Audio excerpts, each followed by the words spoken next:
Scribble, Scribble, Scribble is a delightful collection of bright essays that represent a hit of oxygenated journalism for a historian with a dexterous mind.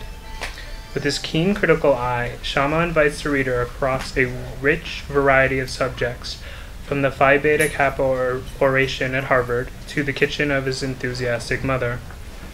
After reading his previous book, The American Future, the Boston Globe declared, "Shama is a masterful stylist and storyteller."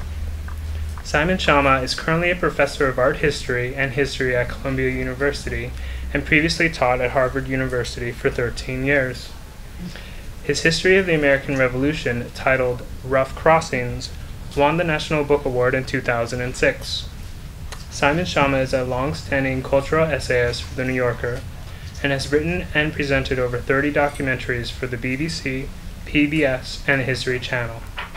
Before I turn things over to Simon Shama, I'd like to personally thank you for buying books from Harvard Bookstore and attending this event. Your participation supports an independent bookstore and a community-focused author series. Without further ado, please join me in welcoming Simon Shama.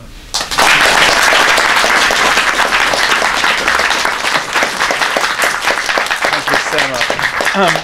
Thank you so much. Thank you for asking me. We love independent bookstores. Long may they flourish, and in the midst of the digital barbarism, really. But don't you find, actually, in this kind of world of sort of Twitter flicker where everything's gone, actually there was a kind of craving for, as it were, literary equivalent of slow cooking, and that, so we hope it may just be wishful thinking. You all got your cell phones turned on. My favourite show, which shows really how far down market I can go, was for a long time a Spamalot, because actually Spamalot begins famously, and if you've seen it, by someone coming to the front of the stage and saying, "We'd like to ask everybody in the audience to turn their cell phones on because the show is complete crap, and we'd like to you may want to turn yours on." Here's the best thing I know ever written on, well, I don't know, probably not, but it's my favourite thing written on spring, and it's not written by me. Before the swallow, before the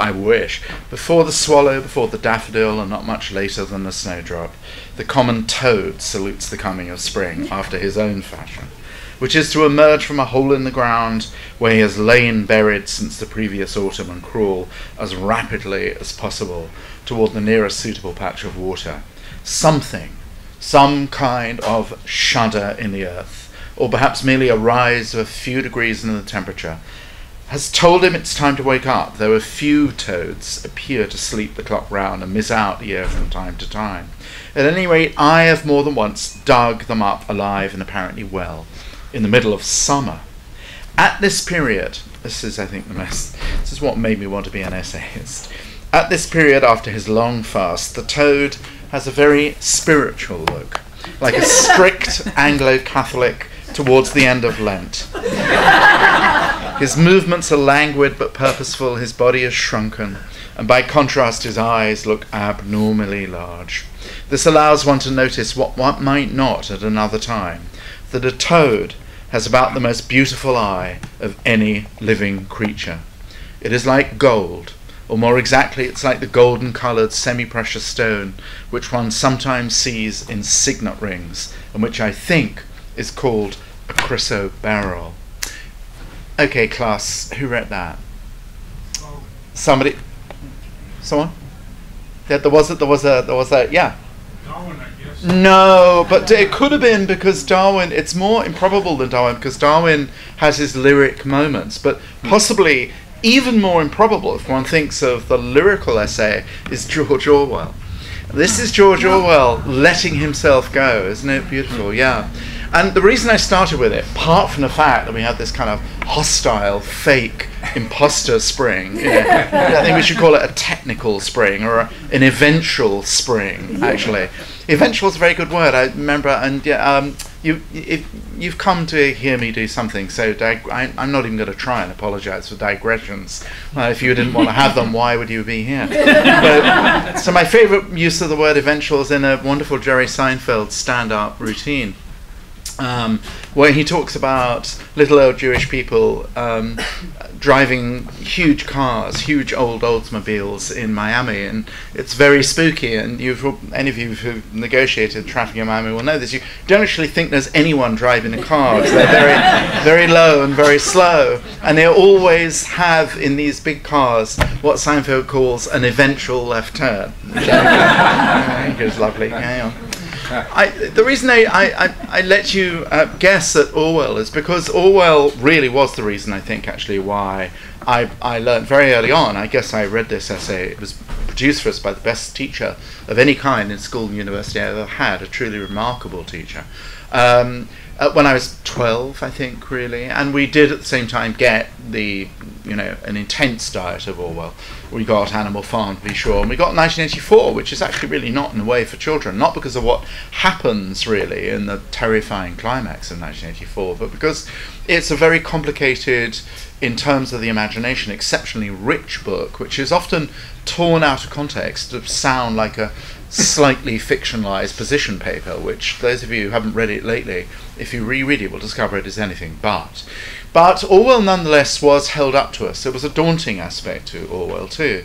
And we were all little kind of baby sort of wet lefties as well. So, the politics of Eric Blair really appealed to us a lot, and it's an honourable kind of social democratic patriotism which he personified, as you know. But the difficult thing about Orwell for me was Orwell's austerity. It was at the same time really an invitation to make prose, argue, and also kindle the imagination in precisely the way that Orwell artfully does in that essay. And part of the artfulness you'll have caught during the reading, I think, is that the toad, of course, in lore and L-O-R-E and literature would be commonly thought to be the very emblem of ugliness, and Orwell, in his ingenious way, flips that into the very emblem of beauty.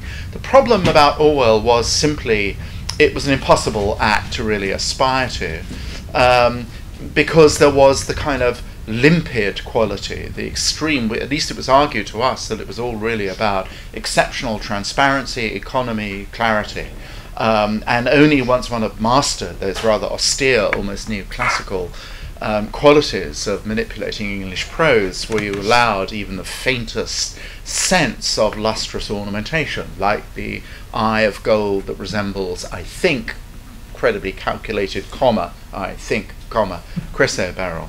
That was a problem to me because I was brought up in teaching culture, again at high school, of new critics, that's to say people who'd responded really to what began right there with I.A. Richards and to some extent with William Empson, and then onwards with F.R. Leavis. One could argue that new criticism began in effect with the most stony of all masters, T.S. Eliot, and those lectures on metaphysical poets, which are remarkable things actually. But new criticism was all really about the stripping away of context. It presupposed the kind of vulgarity of context, particularly about writing about Shakespeare, and exceptional attentiveness to the kind of flinty or skeletal hardcore, the way in which the great tradition, as Leavis called it, had been used. And the great tradition really was a very fierce line between those whom Leavis would have dismissed as creating a kind of mutated English prose. Milton was an extreme scoundrel in that respect for having created a Latinate prose. Shelley would be another figure. We weren't even allowed pretty much to mention Shelley, much less read him. Most of the romantics were worthless in this view. We were allowed occasionally, if we were really, really good, to read Keats's prose. That was really, truly bizarre, actually. Not that there's anything wrong with Keats's prose. So there was Orwell really absolutely at, the emblem really of something that grew organically in a fierce and uncompromising way out of the great tradition. But what I'd been listening to at home as a kid was Dickens. And Dickens was none of the above. especially not for leavers, until the very end of his life. The only Dickens you were allowed to read, because of the kind of monstrosity of the sentence, the self-evidently ludicrous quality of his characterization, the monstrously low vaudeville-like manipulation of preposterously sentimental plots, and so on. You were only allowed to read Hard Times, the dullest of all. Exactly. A shriek of laughter is only too right. Hi, how are you? I haven't seen you for a long time. And it was exactly because Hard Times was the most, ferociously tough and inaccessible and chewy in not a good way of Dickens. But my father used to read Dickens out to us, to my sister and I, when we were kids, out loud. My father really did Dickens, in a way that was really possibly excessive.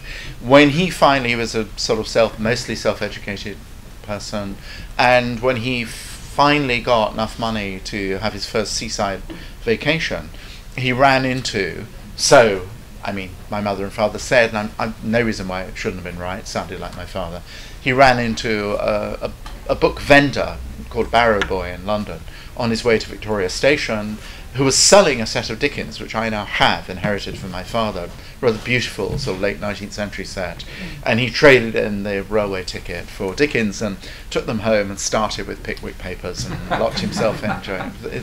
Adorable thing, sort of like my father, but he did do all the voices, and the difficulty was with Dickens, apart from really making me feel I would never really aspire to anything remotely resembling Orwellian sovereignty over the English language, was that we took it all a bit literally. When my father had yet another misfortune in his extremely checkered business career, my mother would shout at him and say, "We're all going to the workhouse," or "You're Mr. McNiver." And I thought, well, we are. And I went up to my father, I must have been about 7 or something, and said, "Dad, what's gruel like?" And the bastard said, "You won't like it, son." It's so mean of him, really. So I was very Dickensian. So I don't blame Dickens or my father for, too many adjectives, Mr. Shama, and the sort of sense of, but I do, and in fact, quite the contrary, I do thank my father and a long way down the line, Dickens, for the sense of the kind of prose, which is not for everybody either to read or to write, of plenitude, of the kind of expansiveness of life. And I suppose some excuse for what, a collection of essays like Scribble, Scribble, which has been the kind of book that's called barely a book at all, or a low book, is that it does represent. And I struggle. The other night, I think I was talking about the book, and they said, or on the radio, it all becomes a bit of a blur at times. Someone said, well, what's the linking theme? And of course, the answer is absolutely nothing.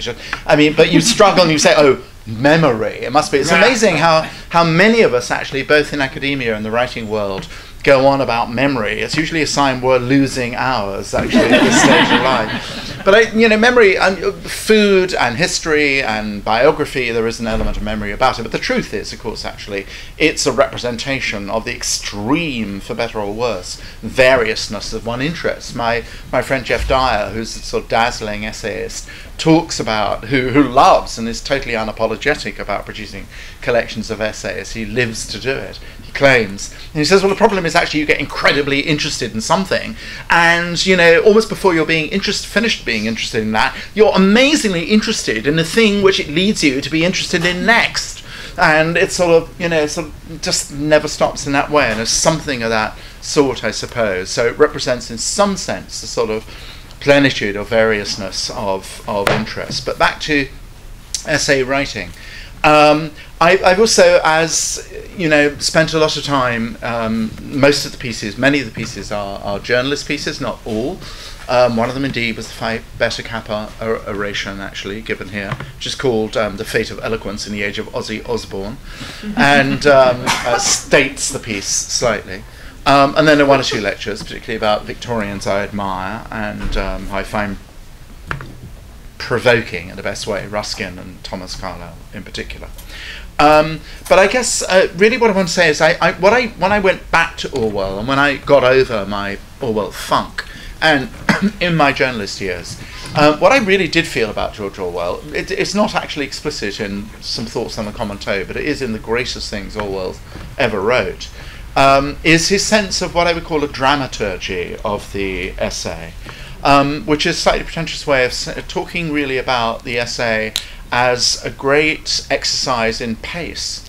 That, you know, how in a very, it's sort of done at its supreme best, to which I make no claims, it is really like a non-fiction short story. That's to say, it has an enormous amount of considered calculation in its form, or ought to have. The very greatest essayists, in English in particular, I would bracket on the same level as Orwell, William Hazlitt. If any of you here haven't read Hazlitt, you should. He will really change your life. Impossible Person, staggering essayist. On the pleasures of hating is an absolutely amazing. And Hazlitt, by the way, also, like Orwell, like, you know, most of the great essayists, Truman Capote and so on in American literature, did everything. I mean, he really sort of felt it necessary to bring many different kinds of experience to his essay writing and to slightly adjust the kind of modulation of the language he used. So Hazlitt wrote, he was one of the great first sports journalists. He was the first person to write in a masterly way about boxing. We're talking about 1805, 1810. He was a parliamentary correspondent. He wrote about theatre, and he wrote about the theatre in a way which was rivetingly, electrifyingly different from simply reviewing the quality of a play or even the quality of performance. The greatest essay piece, I think, on theatre is called On Why Actors Sit in Boxes. And it's a ferocious attack on the beginnings of celebrity culture in the thespian life, or in English life generally.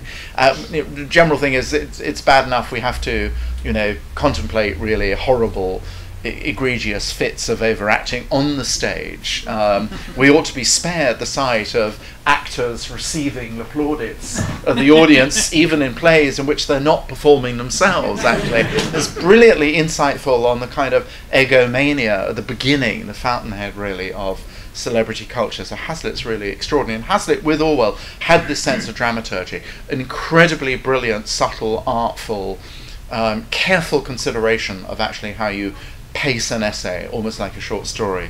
The greatest locus classicus in Orwell's own genre is an amazing essay, which I hope some of you have read, and if you haven't, I really can't recommend it too highly. It's called Lear Tolstoy and the Fool.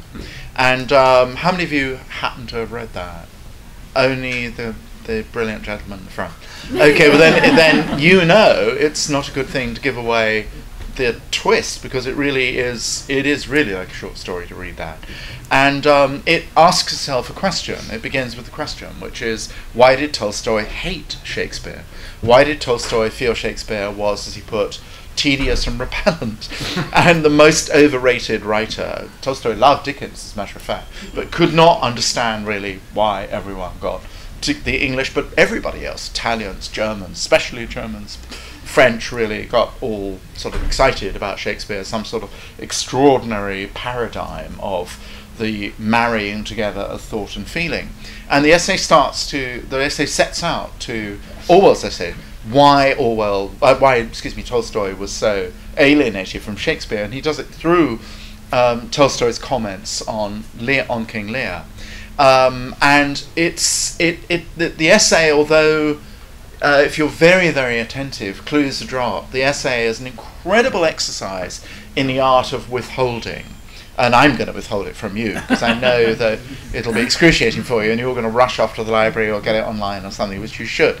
And then it has this wonderful moment, as with, you know, sort of ingenious detective stories, has this sort of forensic quality to it, where the answer is really staggeringly brilliantly delivered. You kind of clap your head to your hand. You say, why didn't I see that coming? I should have seen it coming all along.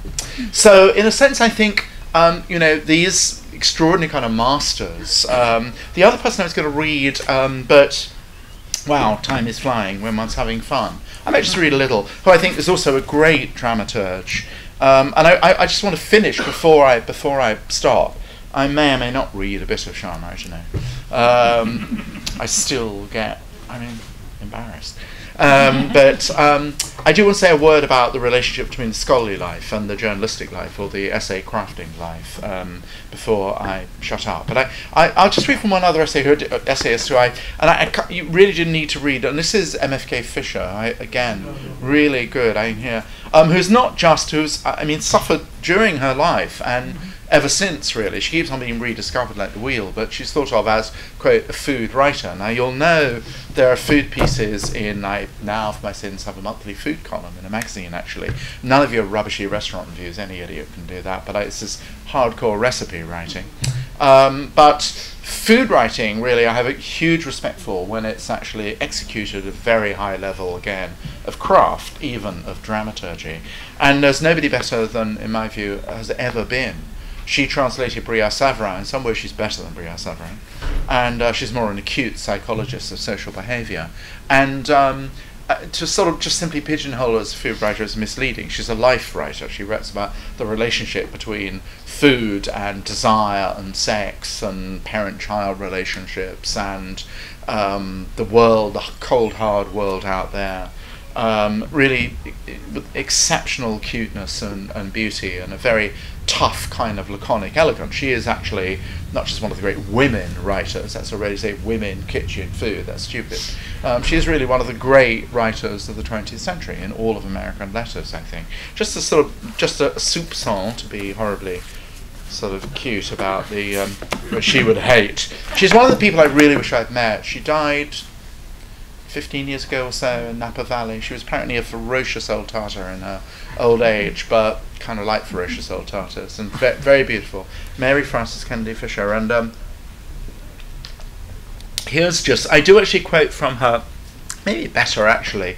There is a piece, again, I'm not going to, there's a piece from her in a lecture I gave, again, which has not been published before, called Mouthing Off, which is about two of the things we do with our tongue. Our mouth, you know, eating and speaking.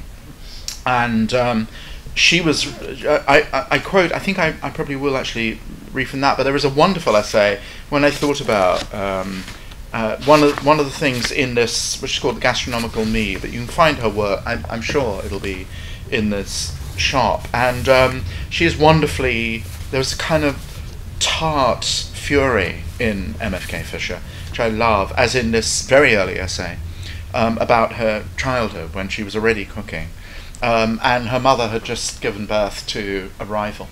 And the first thing I cooked was pure poison. I made it for mother after my little brother David was born. Within 20 minutes of the first swallow, she was covered with great itching welts.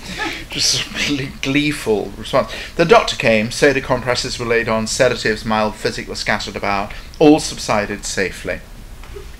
And then she goes on, then in the middle of the afternoon, she doesn't sort of leave it there. In the middle of the afternoon, when the pudding slid with a chilled plop into the saucer, I knew I couldn't stand to present it, my first culinary triumph in its naked state. It was obscenely pure, obscenely colourless.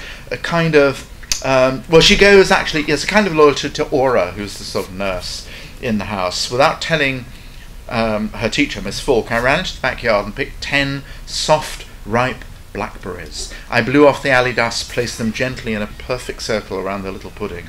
Its cool perfection leapt into sudden prettiness, like Miss America, when the winning ribbon is hung across her high-breasted symmetry. Absolutely wonderful in that. I mean, there's sort of malice and joy and glee and atonement. But here's the thing I think is absolutely gives you a sense of MFK Fisher at her stunning best, I think, because actually what she does, when you write about food, it's one of the things, I think rather write about music, which I do write about pop music, but not very well, whereas I try and write as well as I can about art. And food, like writing about hard music, is an exercise, I mean, I suppose this could be said about painting, and actually great writers about art have brooded on this. I've brooded, whether great or not, on the incommensurability. Writing about painting is sort of an act of translation from one medium to another, and therefore you're faced with all sorts of choices. Again, Hazlitt thought that the more laconic you could be, the more powerful you would be. He did invent one amazing phrase, did Hazlitt, about Rembrandt, where he talked about Rembrandt's dark light. Just that, two-word oxymoron. Perfectly gets Rembrandt. And Ruskin took the other view, that you should, without actually really willing it, he became helplessly sucked into a kind of mimetic addiction, so that when he describes Turner actually, and the great walls of encrusted paint in Turner's Impasto, the sentences go, not just the famous Incarnadine Sea passage about the slaver, but the sentences go on and ripple and explode and erupt and crash against the shore. It's like gigantic deodorant advertisement, really, sort of on the huge thing. So, but Ruskin is rather magnificently operatic in this, as I say, helplessly mimetic way. Food is somewhat the same. That's why wine writing is such rubbish, really, because it is simply trowels among its own self-devised banal lexicography for a hint of cedar or, a faint whiff of cigar or something like that. Food writing, again, is also doing incommensurable. But here is MFK Fisher. It's a wonderful story written when she was with her first husband, Al, in Strasbourg, where he's teaching, and it's before the war, but there are kind of intimations of war. And it's cold and bleak in Strasbourg, as it often is. And she wants to sort of cheer herself up, waiting for Al to come back. And she decides, again, this is not really, as you'll see, a cooking, barely even a food piece. She decides one way to do it, she's come upon this idea, is to do something with tangerines. And here's what she does. In the morning, in a soft, sultry chamber, the room is overheated, but the outside is freezing. Sit in the window peeling tangerines, 3 or 4. Peel them gently. Do not bruise them as you watch soldiers pass, and past the corner and over the canal towards the watched Rhine. Incredibly poetic passage, full of deliberate repetitions, evocations of the Wacht am Rhein, the old Romantic period German anthem against the French, towards the watched Rhine. Separate each plump little pregnant crescent. If you find the kiss, the secret section, save it for Al, her husband. Listen to the chambermaid thumping up the pillows and murmur encouragement to her thick Alsatian tales of l'intérieur, while she mutters of seduction and bicyclists who ride more than wheels. Tear delicately from the soft pile of sections each velvet string. You know, those white, pulpy strings that hold tangerines into their skins. Tear them off. Be careful. What do you want to do, everybody here? Eat? No, I think not. Something else.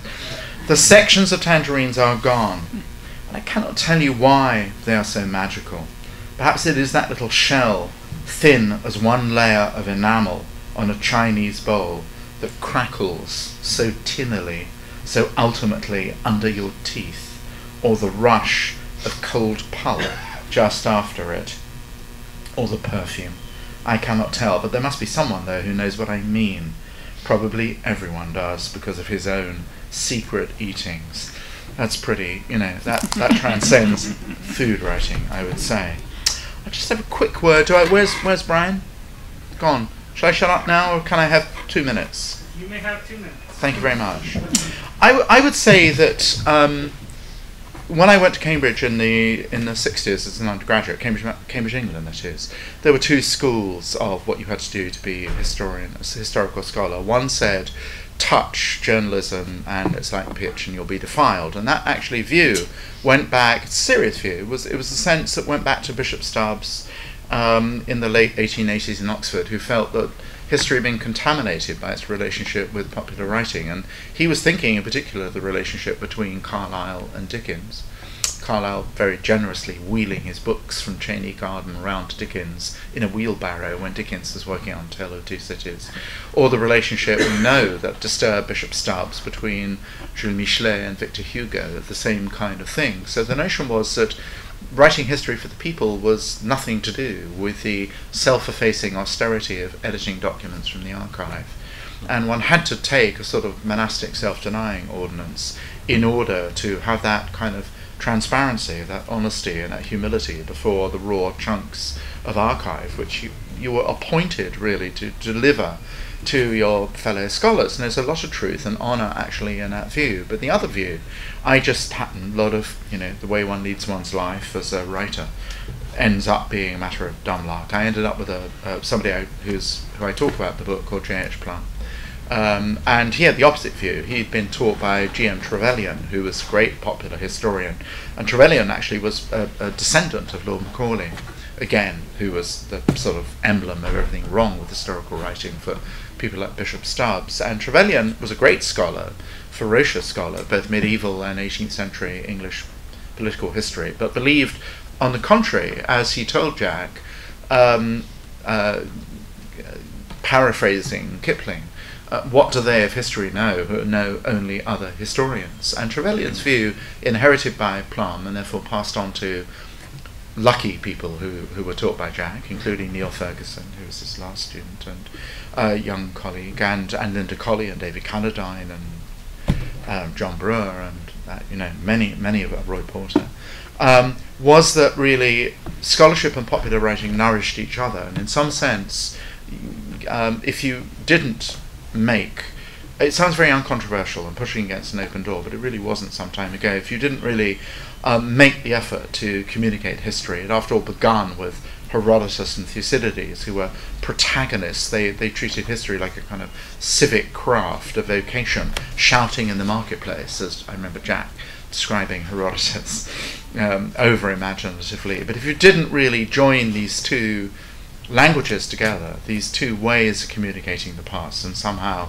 your scholarship would suffer. Equally, your popular writing, your journalism would suffer if you didn't have an archival life too. So it's been really, my life has in some sense been an attempt to, partly because there is some sort of sense in which you can't actually succeed as an historian, not claiming I have, but you can't even hope to succeed as an historian if you also don't live a lot. I mean, if you don't actually plunge into many other kind of physical, political, polemical worlds, can include music, food, whatever. It doesn't have to be any of those things. And unless actually you make some effort, like great classical novelists, to actually bring that, not just the appetite for life, but the experience of other kinds of life into your history, it will just remain. It will have the purity, but also the alienating asperity of a monkish treatise. No one has ever accused me of being a monk. That's it, thank you. I think I've done it.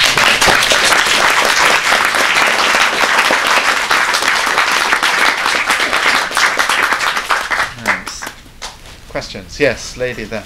I really appreciated your defense of the history written. Oh, thank you. That's very kind of you. Thank you. But it needed to be said, and you were just sort of alluding to this kind towards the end, where yeah. you need history. It's not just in history, but it's in many fields. I mean, you're caught up with science, but it's the same thing. You've got to have a way to communicate with the public and engage in a different way, and these things are complementary, you know. And so I really appreciated that particular piece. But there were many other good ones. Well, that's my perfect kind of question, a form of congratulations. So thank you very much. But I will say in response is that some, which I didn't say because I had run out of time, is that. And it was born, which is a kind of condescension towards storytelling. Storytelling, in a way, has been now, sanctified with a word narrative. Narrative is, of course, a wonderful word. It means all sorts of things, but it's now used in a kind of, sort of Belga way in politics, and it's now used in a very pretentious way and in lots of theoretical discourse. So in some sense I'm almost allergic to using the word narrative. But the fact is that, again, yes, with the book this kind gentleman has with Citizens, storytelling is thought to be a lower form of intellectual strenuousness, actually, than analytical argument. And it's also thought to be in some ways impervious to, that's to say, if you tell a story, you can't actually perform out an argument. And and when I was contemplating doing the book on the French Revolution, I actually went away. It was someone else's idea, but I'd been lecturing about the French Revolution in Cambridge, England, for quite a long time, and I've been writing a little bits here and there, and was already thinking about the shortcomings of a sort of sociologically determined view, not just Marxist, but view of the French Revolution, and thinking about what then again became slightly pretentiously parenthesized as the turn to language. But I was thinking about all the things that have mattered very much to the generation of writers about the French Revolution, at its centenary in 1889 in the 19th century, and their consideration of the force of rhetoric and the way different kinds of rhetoric had existed alongside each other in the old regime: church rhetoric, legal rhetoric, thespian theatre rhetoric, and so on, and the way all of those suddenly were liberated from their professional boxes and were deployed to kind of exhilarating or monstrous effect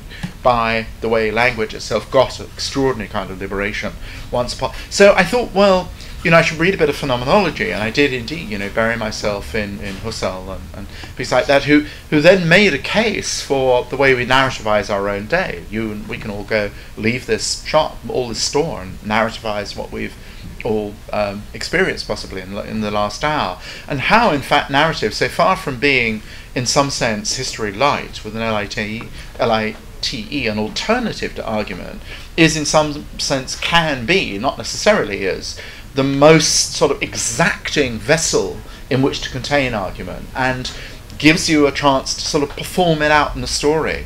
And that's what I tried to do in certain sense, with lots of hints dropped along the way that that's what I wanted to do. But one of the criticisms levelled at the book was, it's a good sort of rollicking yarn, pity he didn't actually have anything to say in it. And it's and that actually a fortiori is criticism levelled at those who work with narrative. In television, that's what I try to do. We used to call it jokingly, in the cutting room, debate by stealth, but actually it's not very stealthy. I mean, there are moments where you remove yourself from the narrative, and I remember doing this very well in Ireland when we were talking about the degree of atrocity. There was no question that Cromwell had committed atrocities in Ireland, but there were atrocities committed against prisoners in cold blood, or were they atrocities committed against civilians? They were both nightmarish horrors of a particularly vile and cruel kind, but they were different.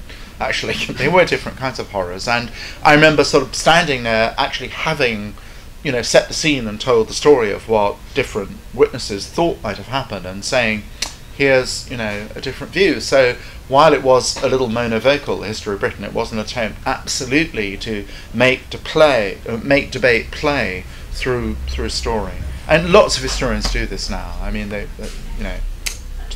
lots of Harvard historians do. Yes, gentlemen. I wanted to ask a question, but before I wanted to thank you for your chapter on your mother's kitchen, because it served sort of Proustian madeleines for me, the word clops. Oh, clops. The word in the dish I didn't remember since my childhood. Oh, thank you. What a nice thing to say. They can be delicious, of course, actually. They're not they're not a cuisine moderne, really, but thank you. From it in the Proustian madeleine. My mother thanks you for that as well. But my question is about Churchill. Yeah.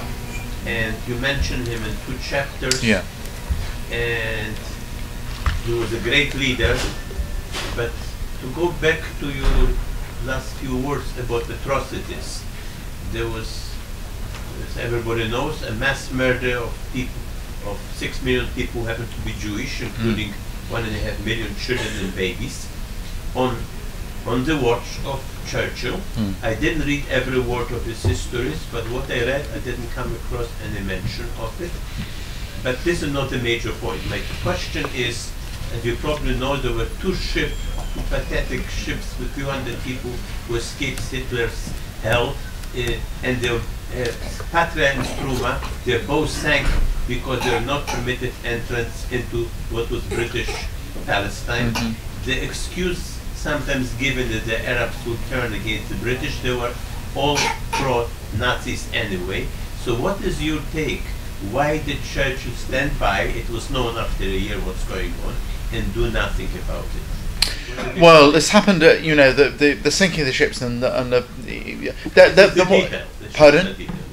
Yes, it happened towards the end of the war. Churchill indeed had a kind of macro view of the reordering of world power, and to be fair to Churchill, he was committed to a Jewish homeland in Palestine, had been committed ever since he was a young Liberal MP, but there were times when he did bow to foreign office orthodoxy. There'd been, it was important not just during the war, but also after the war, that the Arab world was not completely estranged from British interests. It was a matter of low things like British oil interests in the Gulf. And of course the Foreign Office, as distinct from Churchill himself, had an extremely strong romantic attachment to Arab self-determination. No reason why it shouldn't have. So all those things came into play. What I thought you were going to ask me about, Churchill absolutely caught up with the horror of the Shama, of the Holocaust. But I thought you were going to say, for which there is no easy answer, for those who felt ultimately, I mean, we all felt when we were growing up, kids growing up in London in the 1950s, that we wouldn't have been around had not Churchill won the debate with Halifax in the cabinet in 1940 and decided to struggle on, even though an element inside his own government were determined really to have a negotiated peace through Mussolini, preserving the British Empire but letting basically all of Europe and probably Britain be a kind of satrap. So anyway, so we did have this view of Churchill, but to get round to the point I should have made a minute ago, the real hit against Churchill was, of course, his failure to bomb the railway lines leading to the camps, even when he did have incontrovertible evidence, actually, about what was being done and the scale of the Holocaust and the genocide being committed. And he again, there were times when Churchill, the great strongman, could be quite weak. He could defer to Bomber Harris. He could defer to the strategic obsessions of what could and couldn't be done. And people like Shmuel Ziegelbaum and others, despaired really of ever managing to get the Allies to take a few fleets of bombers every so often away from carpet bombing German cities and directly to bomb the railway lines leading to on the deportation routes, really. And he didn't do it. So biographer and admirer, I'm sure you know Gilbert biography, right, of which I had the opportunity to talk to some years ago, maintained that he was sympathetic to action that was sabotaged by yes.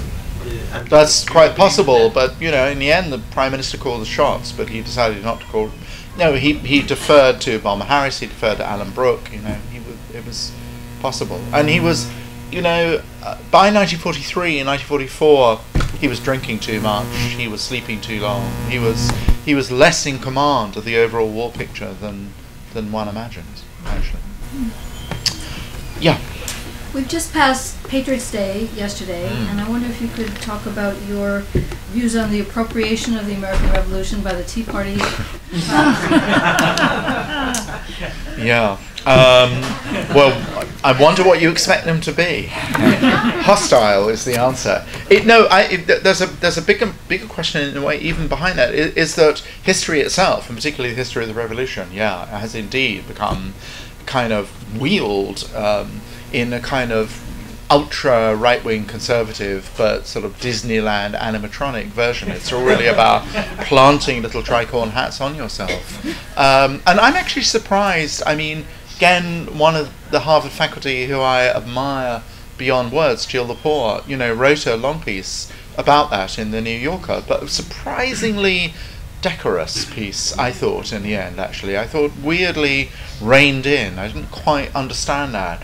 There are, it isn't a kind of appalling abuse. I mean, there are jokey moments, as when, Michelle Bachman, Professor Bachman, thinks that John Quincy Adams is one of the founding fathers, in order for her to say they were all, uniformly agonized about the issue of slavery. Well, Thomas Jefferson's case, insufficiently agonized, really, about the issue of slavery. But it is time for kind of historians to start throwing punches, I think, particularly in terms when the Constitution has become, sort of little red book waved around without a proper discussion on the rather critical phrase general welfare, which occurs in the preamble and Article 1, Section 8.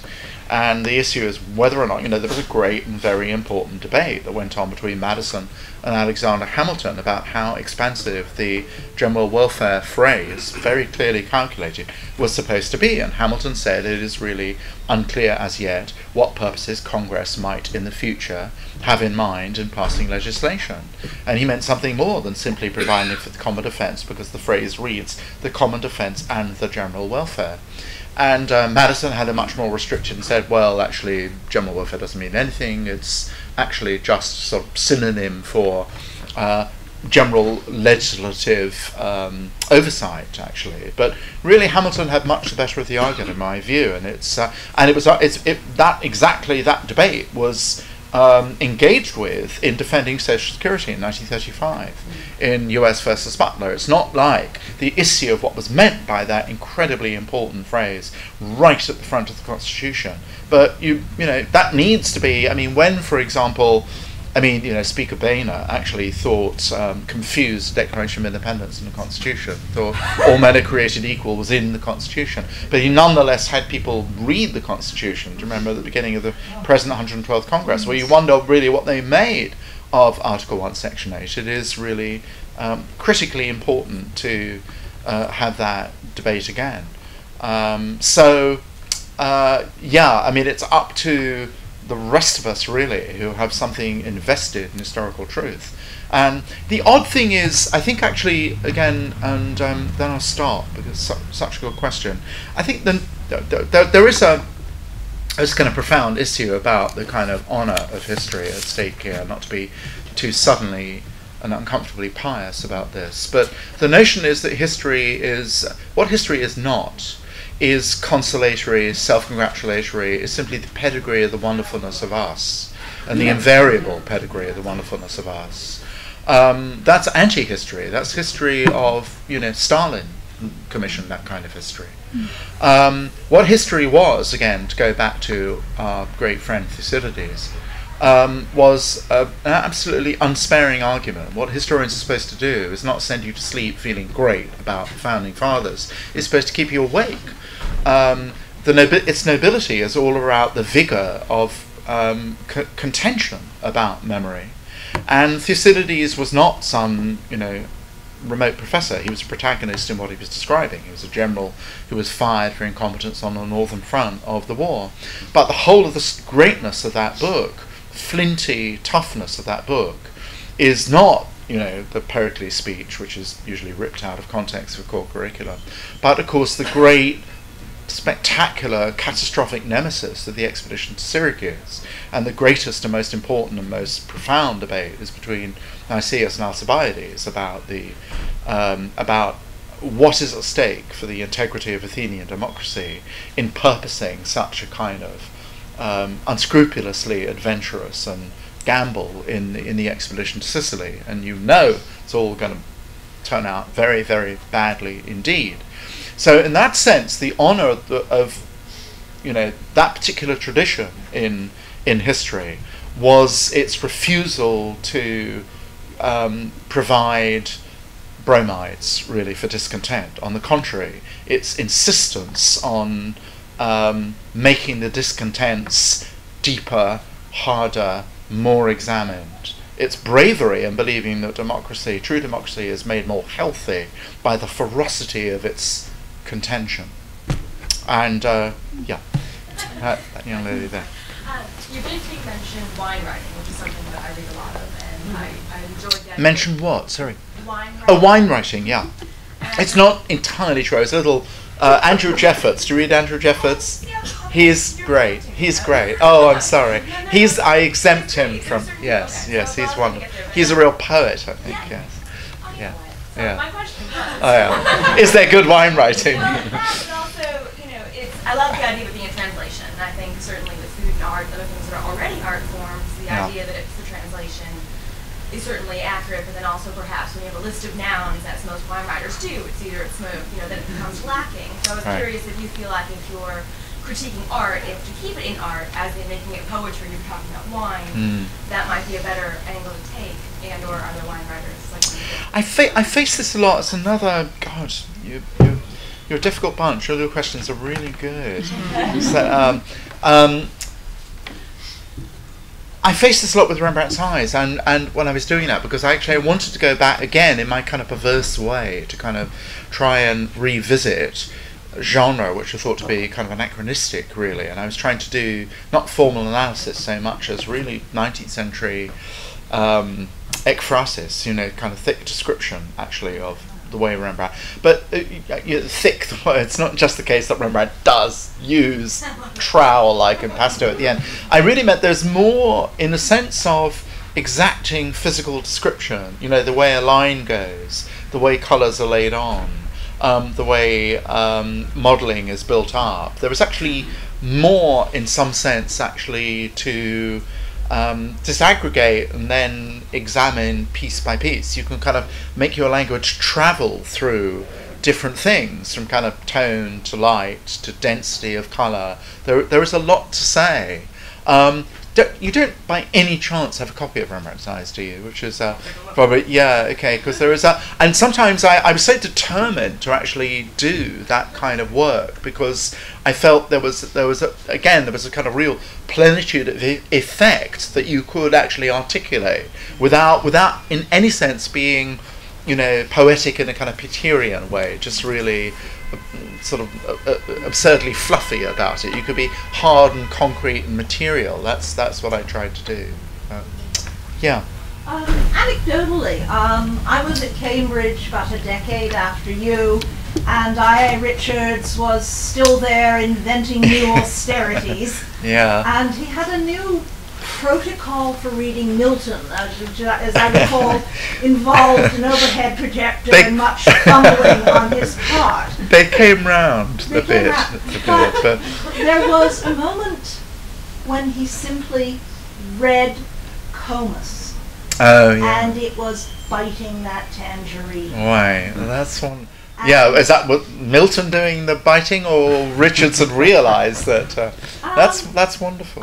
That's a lovely story. Yeah, he was just biting with Milton's mouth. They did repent a bit. I mean, Leavis himself gave a lecture on Dickens, actually, and we all went. Yeah, we went there in the Senate House. It was very famous because actually it was a sort of mea culpa, and he decided that not all of Dickens, other than Hard Times, was utterly worthless, low entertainment, and there were particular things. Great Expectations, gee, thanks, Dr. Leavis, and there were the great ones, you know, Our Mutual Friend and Little Dorrit, which are probably at the top there, and then a woman got up at the end and said, "Well, Dr. Leavis, you spent most of your life attacking Dickens, and now we have this rather disingenuous sort of gesture of atonement. You know, what do you have to say for yourself?" And Leavis, who was, you know, hair and the open-neck shirt now, and said, "Well, I can just, you know, deeply and sincerely, from the bottom of my heart, apologise for misleading people all these years." And I said to the person next to me, "God, fantastic, who's that woman?" And he said, "It's Mrs. Leavis." It was Queenie, anyway. It was such that great, absolutely great, yeah. Yes, John von there. Yeah. I just wonder what your thoughts are about this policy so far. Oh God, no! It's too. We'd be here. I can't possibly do it. I write about it a lot in the Financial Times, but I'll say and I don't mean to be dismissive of your. You might have gathered from other things I've been saying. I was very happy at last, really, about the speech, the budget speech. Here's the thing. You know, he his entire career from Harvard Law Review onwards was about really making opposites get reconciled somehow, and each party feeling that somehow they weren't robbed or feeling estranged as a result. And so the sort of sense, and he came to power as kind of post-partisan, post-race, you know, all those sorts of things. So for a long time, the intention was somehow to resolve differences in some sort of great national cuddle, and I think that sort of probably went away with the response to healthcare, but it didn't seem to really go fast enough. I made a couple of films at the BBC about Obama's America, and we had a lot of archive from FDR. It's now a kind of platitude to say this, but I would say actually, you know, maybe he's already started watching the nature of FDR's campaign in 1936 for re-election, because it is just absolutely indomitably pugnacious. You know, the famous line about, "I know there are those out there in the world of banking who hate me, and I welcome their hatred." You can't imagine Barack saying that. He needn't have to go that far, but you did want to say, look, there is a real serious issue about social equity going on, and why don't we have a first principle of the general welfare kind, debate about what is government for. If you don't think there should be an EPA, or if there's an EPA, you're going to kind of neuter it so it can't be responsible for the regulation of carbon emissions. Fine, let's have a debate about actually exactly how minimal you want your government to be or not. but have that debate and defend it. Stand up for these principles. So I was very happy, to see the kind of sort of fire in his belly a bit, actually, the last week or so. So you hope that's the way, because if it is, then it will be an election like the election of 1800, between two really very, as I was saying about Thucydides, do not be afraid of a really, I know elections are won from the centre, but the Republicans and Tea Party have moved themselves so far to the right. I'm sure he's nervous of whether John Huntsman will be the candidate, but there's no hope in hell at the moment with the Republicans being so conservative they'll nominate someone like that. So the opportunity arises to clearly polarised views of and what I kind of became very restive about. Obviously, we filmed in Cleveland, where there have been more foreclosures than anywhere else in the United States, in shattered communities around his own stomping ground in Chicago on the South Side, and then sort of absolutely catastrophically ruined steelworks and so on. And you want to say, really what happened as a result of the credit default swap casino finance nightmare really unloaded a horrible amount of trouble on people who became sort of victims, actually, of those reckless gambles that went down in 2007 and 2008. And are they supposed to actually pay with the kind of stripping away of every conceivable kind of government help now for the sins of the prodigal? Embrace that fight, actually. So we'll see if he does. So, Shama, thank you so much for coming. Okay.